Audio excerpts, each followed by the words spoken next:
నమస్తే, welcome to our channel. నేను సిరి. Jaganmohan Reddy offer కి మోదీ నో చెప్పినట్టు తెలుస్తుంది. అండ్ అలాగే అమిత్ షా కోర్టులో జగన్ ఒక విన్నపం పెట్టినట్టు కూడా తెలుస్తుంది. ఇంతకా ఆ విన్నపం ఏంటి? ఈ అంశాన్ని చర్చించడానికి మనతో పాటు ఉన్నారు ప్రముఖ రాజకీయ విశ్లేషకులు రాజేష్ అప్పసాని గారు. నమస్కారం సార్. సార్, ఇప్పుడు చూస్తున్నట్టయితే జగన్ ఆఫర్కి మోదీ గారు నో చెప్పినట్టు తెలుస్తుంది. అలాగే ఇంకొకటి ఏంటంటే జగన్ విన్నపాన్ని అమిత్ షా కోర్టులో కూడా పెట్టినట్టు తెలుస్తుంది. ఇంతకు అసలు ఏంటి సార్ దీన్ని మనం ఎలా చూడాలి? ఇవాళ భారతీయ జనతా పార్టీ దశాబ్ద కాలంగా దేశాన్ని పరిపాలిస్తుంది. పైగా దేశంలో చాలా రాష్ట్రాల్లో అధికారంలో ఉంది. ఏ రాష్ట్రంలో ఎటువంటి రాజకీయ వ్యూహాలు అమలుపరచాలి అని ఆలోచించి నిర్ణయం తీసుకోగలిగే పరిజ్ఞానం, పరిణతి, అనుభవం వాళ్ళకుంది. అటువంటి నేపథ్యంలో 2014 ఎన్నికల్లో ఎటువంటి వ్యూహం అమలుపరచాలి, 2019లో ఏం అమలుపరిచాము, 2024 ఎన్నికలకు ఎటువంటి వ్యూహం అమలుపరుచుకోవాలి అనేది వాళ్ళకు అనుకూలంగా వాళ్ళు నిర్ణయాలు చేసుకుంటారు. 2019 ఎన్నికల నాడు ఆ రోజు అలయన్స్ పార్ట్నర్గా, అప్పటికంటే 2018 వరకు అలయన్స్ పార్ట్నర్గా ఉన్న తెలుగుదేశం పార్టీతో ఏర్పడ్డ విభేదాల నేపథ్యంలో చంద్రబాబు నాయుడు గారిని ఓడించడం అంటే ఆ రోజు రాజకీయంగా భారతీయ జనతా పార్టీకి ఎదురు తిరిగి దేశవ్యాప్తంగా భారతీయ జనతా పార్టీకి వ్యతిరేకంగా కూటమి కట్టే ప్రయత్నం చేసి కాంగ్రెస్ పార్టీతో 2018 అసెంబ్లీ ఎన్నికల్లో అలయన్స్ పార్ట్నర్గా కొనసాగున్న నేపథ్యంలో తెలుగుదేశం పార్టీని ఓడించాలనేది భారతీయ జనతా పార్టీ కూడా ఒక కఠిన నిర్ణయం తీసుకుంది. ఆ నేపథ్యంలో ఆ రోజు తెలుగుదేశం పార్టీకి ప్రత్యర్థిగా ఉన్న జగన్మోహన్ రెడ్డి గారికి అన్ని స్థాయిల్లో మద్దతు తెలిపిందనేది వాస్తవం. అంటే జగన్మోహన్ రెడ్డి గారికి ఒక అడిషనల్ అడ్వాంటేజ్ అయింది అది. అంటే 2019 ఎన్నికల్లో ఆయన గెలుపుకి సాకారం చేసిన చాలా అంశాల్లో కేంద్ర ప్రభుత్వ మద్దతు కూడా ఒక అంశంగా దోహదం చేసింది. అక్కడి నుంచి 2019లో పదవి బాధ్యతలు చేపట్టిన దగ్గర నుంచి కూడా జగన్మోహన్ రెడ్డి గారికి చాలా సందర్భాల్లో, చాలా అంశాల్లో కేంద్ర ప్రభుత్వం పరిపాలనాపరమైన, అదే సందర్భంలో పరిపాలనేతర అంశాల్లో కూడా చాలా విధాలుగా అండదండలు అందించింది వాస్తవం. ఇప్పుడు 2024 ఎన్నికలు వస్తున్నాయి. ఒకసారి మనకి తెలుగులో ఒక సామెత ఉంది, తినమరిగిన కోడి ఇల్లెక్కి కూసిందని చెప్పని. వాళ్ళ మద్దతు, వాళ్ళ సహకారంతో ఈ 5 సంవత్సరాలుగా ఈయనకి దక్కిన అడిషనల్ అడ్వాంటేజ్ మూలాన ఇప్పుడు వాళ్ళు చంద్రబాబు నాయుడు గారిని పిలుచుకొని చంద్రబాబు నాయుడు గారితో సంప్రదింపులు జరుపుతా మీడియాలో వస్తున్న వార్తల ప్రకారం మళ్ళీ మీరు తిరిగి ఎన్డీఏలో జాయిన్ కండి అని చెప్పని ఆహ్వానం పలికినట్టు చంద్రబాబు నాయుడు గారు దాన్ని పరిశీలిస్తున్నట్టుగా వార్తలు వస్తున్న నేపథ్యంలో జగన్మోహన్ రెడ్డి గారు ఒక రకంగా ఉలికిపాటుకు గురైంది వాస్తవం. ఎందుకంటే కేంద్ర ప్రభుత్వ సహాయ సహకారాల వల్ల ఉండే అడ్వాంటేజ్ ఏంటనేది ఆయన అనుభవపూర్వకంగా తెలుసుకొని ఉన్నాడు, అనుభవించున్నాడు, ఆ ప్రివిలేజ్ పొందున్నాడు ఆయన. అంటే పరిపాలకుడుగా ఆయన చేసిన తప్పుల్ని వాళ్ళు ఉపేక్షిస్తూ వచ్చారు. ఆయన వ్యక్తిగత కేసులు హాజరుకి ఆయన అటెండ్ కాకుండా కూడా ఆయనకి ఆ వెసులుబాటు దక్కింది. వాళ్ళ చిన్నాన్న గారి హత్య కేసు విచారణ ఆయన వరకు రాకుండా ప్రస్తుతానికి స్టాగ్నేషన్లోకి వెళ్ళిపోయింది అది. ఇట్లా అదే సందర్భంలో ఆయన చంద్రబాబు నాయుడు గారి మీద కేసులు నమోదు చేసి అరెస్ట్ చేసే ప్రయత్నం చేసినా కూడా కేంద్ర ప్రభుత్వం వైపు నుంచి ఆయన్నేమి నువ్వు అట్లాంటివి చేయొద్దు, నువ్వు ఇట్లా చేయటం ఏంటి అని చెప్పని ఆయన్నేమో నివారించే ప్రయత్నం చేసినట్టుగా కూడా మనం వార్తలు చూడలేదు. ఇట్లా చాలా సందర్భాల్లో జగన్మోహన్ రెడ్డి గారికి కేంద్ర ప్రభుత్వంతో ఉండే సాన్నిహిత్యం కలుసుబాటుగా మారింది. ఇటువంటి నేపథ్యంలో తన రాజకీయ ప్రత్యర్థికి, ప్రతిపక్ష నాయకుడికి ఒకప్పుడు వాస్తవంగా భారతీయ జనతా పార్టీ తోటి పూర్వ సహచరుడు ఆయన చంద్రబాబు నాయుడు గారు. జగన్మోహన్ రెడ్డి గారి రాజకీయ ప్రస్థానం చాలా కొద్ది టైం. భారతీయ జనతా పార్టీ తోటి, భారతీయ జనతా పార్టీ నాయకత్వం తోటి జగన్మోహన్ రెడ్డి గారి అసోసియేషన్ కూడా చాలా కొద్ది టైం. వాస్తవంగా వీళ్ళ మూలాలు కాంగ్రెస్ పార్టీ నుంచి వచ్చినాయి. వీళ్ళ నాన్నగారు భారతీయ జనతా పార్టీకి బద్ద విరోధి. తెలుగుదేశం పార్టీ, భారతీయ జనతా పార్టీకి 4 దశాబ్దాల సుదీర్ఘ రాజకీయ నేపథ్యం ఉంది. 1980 దశకం నుంచి కూడా 1984లో ఎప్పుడైతే కేంద్ర ప్రభుత్వం ఎన్టీ రామారావు గారి ప్రభుత్వాన్ని బర్తరఫ్ చేయించిందో, గవర్నర్ రామ్లాల్ ద్వారా నాదన బాసరా గారిని ముఖ్యమంత్రిగా ప్రమాణ స్వీకారం చేయించారో ఆ రోజు నుంచి కూడా ప్రజాస్వామ్య పునరుద్ధరణ ఉద్యమం పేరిట భారతీయ జనతా పార్టీ కేంద్ర నాయకత్వం, రాష్ట్ర నాయకత్వం కూడా ఎన్టీ రామారావు గారికి అండదండలు అందించడం. ఆ తర్వాత 1984 ఇందిరాగాంధీ గారి హత్య తర్వాత జరిగిన పార్లమెంట్ ఎలక్షన్స్ లో కూటమిగా పోటీ చేయడం, 1985, 1987, 1989 వరకు ఈ సైజు కొనసాగింది. తిరిగి మళ్ళీ 1999 ఎన్నికల్లో కలిసి పనిచేశారు. 1998లో తెలుగుదేశం మద్దతుతో వాజ్పేయి గారు ప్రధానమంత్రిగా ప్రమాణ స్వీకారం చేయగలిగారు. 2004 ఎన్నికల వరకు 2004 ఎన్నికల్లో కూడా కలిసి పోటీ చేశారు. తిరిగి మళ్ళీ 2014 ఎన్నికల్లో కలిసి పోటీ చేశారు.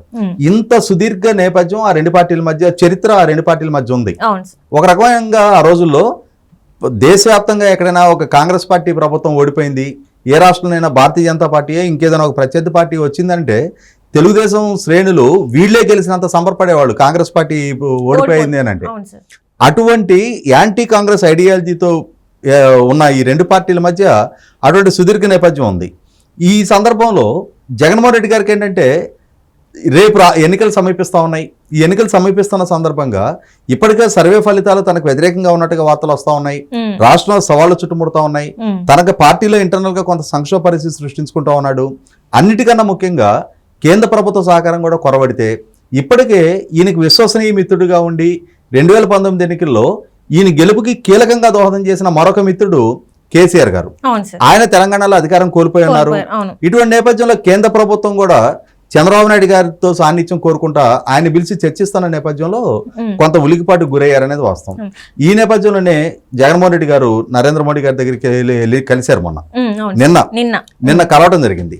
ఈ కలిసిన సందర్భంగా ఈ పొలిటికల్ సర్కిల్స్ లో స్పెక్యులేట్ అవుతున్న వార్త ఏంటి అంటే, జగన్మోహన్ రెడ్డి గారు మీరెందుకు మళ్ళీ చంద్రబాబు నాయుడు గారిని చేరదీస్తున్నారు, నేను మీకు అన్ని సందర్భాల్లో మద్దతు ఇస్తున్నా కదా, మీకు ఏ బిల్లుకి నేను మద్దతు ఇవ్వలేదు, నేను సహకరిస్తూనే ఉన్నా కదా, ఎన్డీఏలో చేరకున్నా కూడా నేను ఎన్డీఏలో ఉన్న మిగిలిన భాగస్వాములతో సమానంగానే మీకు అన్ని సందర్భాల్లో నా సపోర్ట్ ఎక్స్టెండ్ చేస్తానే ఉన్నా కదా, మీరు చంద్రబాబు నాయుడు గారిని చేర్చుకునే ప్రయత్నం చేయొద్దు అని చెప్పని ఈయన ప్రతిపాదించినట్టు దానికి నరేంద్ర మోడీ గారు నో చెప్పినట్టుగా వార్తలు వస్తున్నాయి.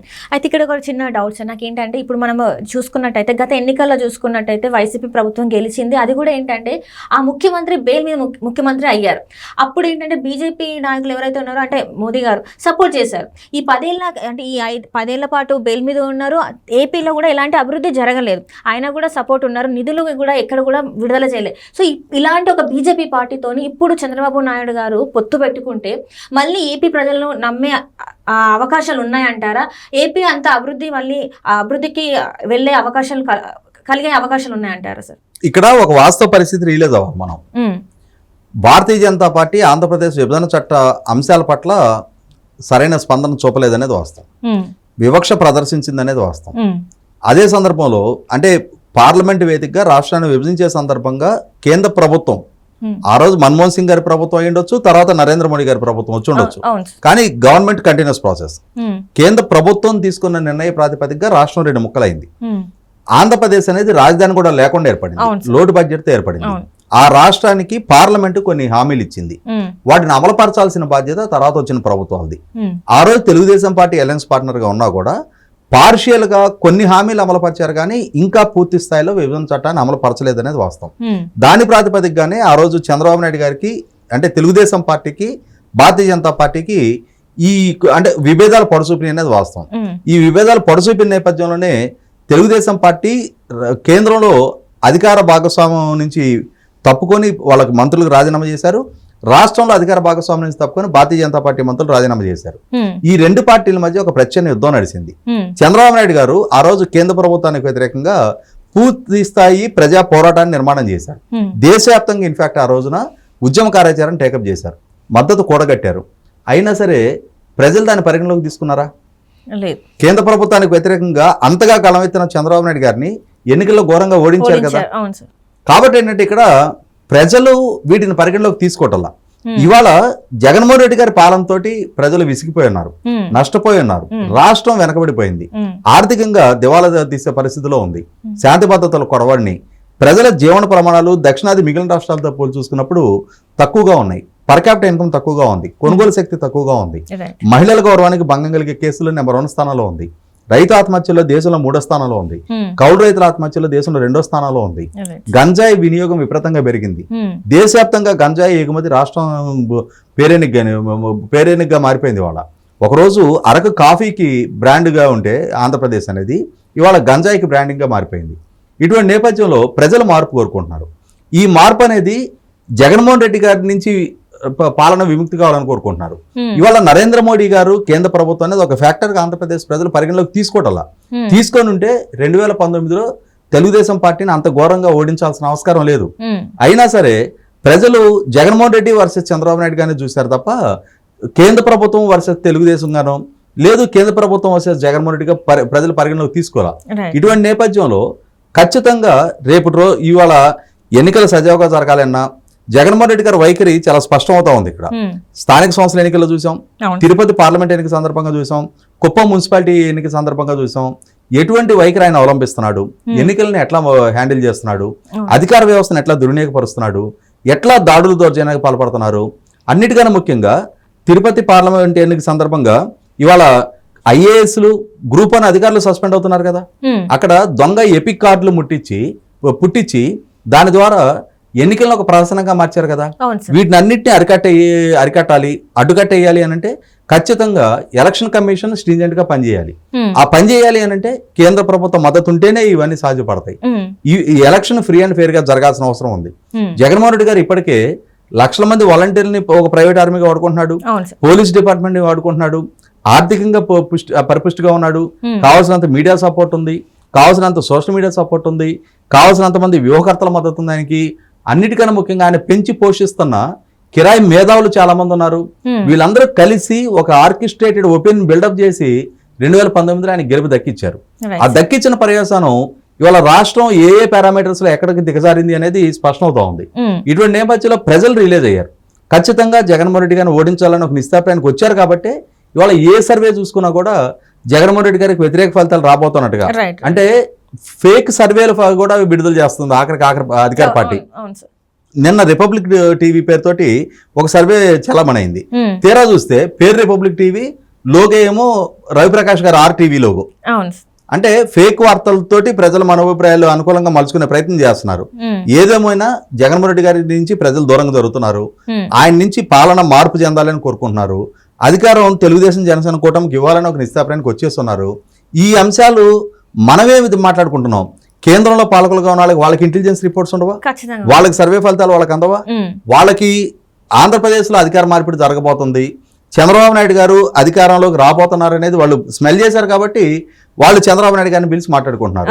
జగన్మోహన్ రెడ్డి గారు ఓడిపోతున్నారు అనేది వాళ్ళకి అంటే ఆ సూచనలు ఉన్నాయి. కాబట్టి జగన్మోహన్ రెడ్డి గారి ప్రతిపాదన వాళ్ళు అంగీకరించాలి. కేంద్రంలో మళ్ళీ కూడా భారతీయ జనతా పార్టీ ప్రభుత్వం ఏర్పడటానికి ఆస్కారం ఉందనేది గమనించే పరిజ్ఞానం చంద్రబాబు నాయుడు గారు కూడా ఉంది. కాబట్టి వాళ్ళ ఆహ్వానాన్ని మన్నించి రేపటి రోజున మళ్ళీ ఇక్కడ అధికారంలోకి వచ్చిన మళ్ళీ కేంద్రంలో వాళ్ళ సహకారం లేనిదే పరిపాలన సజావుగా సాగదు. కాబట్టి వాళ్ళతోటి ఘర్షణపూరిత వాతావరణం వద్దు అనే ఒక నిశ్చాపనానికి వచ్చి వాళ్ళ ఆహ్వానాన్ని మన్నించి ఆయన ఢిల్లీ వరకు వెళ్ళి వాళ్ళతో చర్చలు జరిపింది అనేది వాస్తవం.